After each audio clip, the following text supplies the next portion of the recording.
ఉబ్బసానికి ఆయాసానికి అంటే ఆస్తమాకి తేడా ఏంటి? నలుగురు ఎక్కారు, నలుగురిలో ఇద్దరు ఆస్తమా రోగులు, ఇద్దరు నార్మల్ మెట్లు ఎక్కుతూ వెళ్ళారు పైకి.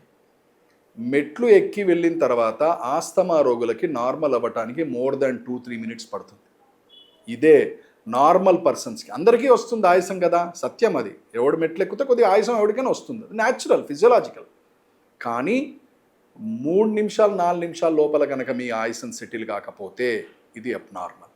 సో అక్కడ మనం గమనించాలి. రెండో విషయం, ఆయాసం ఎప్పుడైనా సరే ఎవరికైనా రావచ్చు, అది ఫిజియోలాజికల్ అని మనం అనుకున్నాం.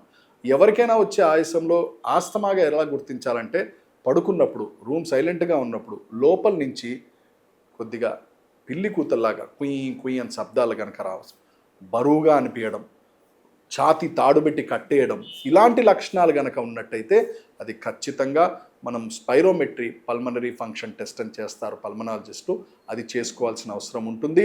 లేనట్టయితే అది తీవ్ర రూపం దాల్చే అవకాశం ఉంటుంది. ఇంకో ముఖ్యమైన విషయం, ఈ ఆయాసంలో కూడా రీనల్ సంబంధించిందా, కిడ్నీకి సంబంధించింది. కాలు వాపులు వస్తున్నాయా, మూత్రం మంట ఉంటుందా, పొద్దున్న లేవంగానే ముఖం వాచుతుందా, ఇవన్నీ కూడా మనం గమనించాలి. మూడో విషయం ఏంటి, కార్డియాక్ సంబంధించి గుండెపరమైన మార్పులు.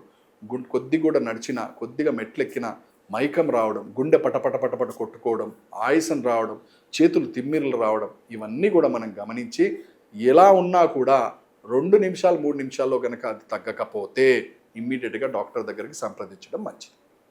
నేను ఒక అలోపతిక్ ప్రాక్టీషనర్ని. ఏది సైంటిఫిక్గా కరెక్టో నేను అదే పలకాలి, నేను అదే చెప్తాను. చాపమందులో ఏ గుణం ఉంది అనేది మాకు తెలియనప్పుడు చాపమందు తప్పు అనే అధికారం కూడా నాకు లేదు. అది ఆయుర్వేద చికిత్సా విధానంలో వారు పరంపరగా వస్తుందా చేస్తున్నాం అంటున్నారు. దాంట్లో ఏముంది అనేది తను చెప్పాలి.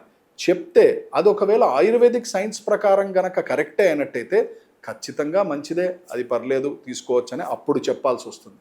అప్పటి వరకు ఇదొక మీమాంస, ఇదొక కన్ఫ్యూజన్, ఇదొక తెలియని ఏరియా. ఒక అలోపతిక్ స్పెషలిస్ట్గా మేమేమంటాం, అలోపతిలో మాత్రం ఇన్హేలర్లు వాడండి, కన్ఫర్మ్ అయితే మందులు వాడండి అని మేము చెప్తాం. సో ఇదే పద్ధతిలో మేము ముందరికి వెళ్ళాలి అని అనుకుంటున్నాం. ఒక్క చుట్ట తాగితే 10 బీడీలు తాగినట్టు, ఒక్క బీడీ తాగితే 10 సిగరెట్లు తాగినట్టు. చుట్ట ఒక్కటి తీసుకుంటే ఇప్పుడు మీరు ఎన్ని సిగరెట్లు తాగినట్టు అంటే దాదాపుగా 20 సిగరెట్లు. అంటే మీరు ఒక్క చుట్ట తాగితే 20 సిగరెట్లు 30 సిగరెట్లు తాగినట్టు. ఏ మనిషి అయితే రోజుకి 10 సిగరెట్లు తాగుతాడో, అలా కంటిన్యూస్గా తను కనుక 5-10 సంవత్సరాలు తీసుకుంటాడో తన ఊపిరితిత్తులు 2-3 సంవత్సరాల్లో క్షీణించడం ఖాయం. సో చుట్ట తాగితే మంచిది, హుక్కా పీలుస్తే ఈ మధ్య కొత్త పైత్యం మొదలైంది, హుక్కా తీసుకోవడం అని. హుక్కా తీసుకుంటే ఏమి కాదు, చుట్టతోనే వస్తుంది, సిగరెట్తోనే ప్రమాదం ఉంది, అపాయం ఉంది అనుకుంటారు. ఇది తప్పు. కత్తి ముందర నుంచి తీసినా, కత్తి వెనక నుంచి పొడిచినా, పొడిచేది మనిషినే, దిగేది మనిషికే. సో మీరు చుట్ట తాగినా, సిగరెట్ తాగినా, హుక్కా తీసుకున్నా దాని చెడు ప్రభావం రావడం తథ్యం. దాని నుంచి దూరంగా ఉండడం మంచిది.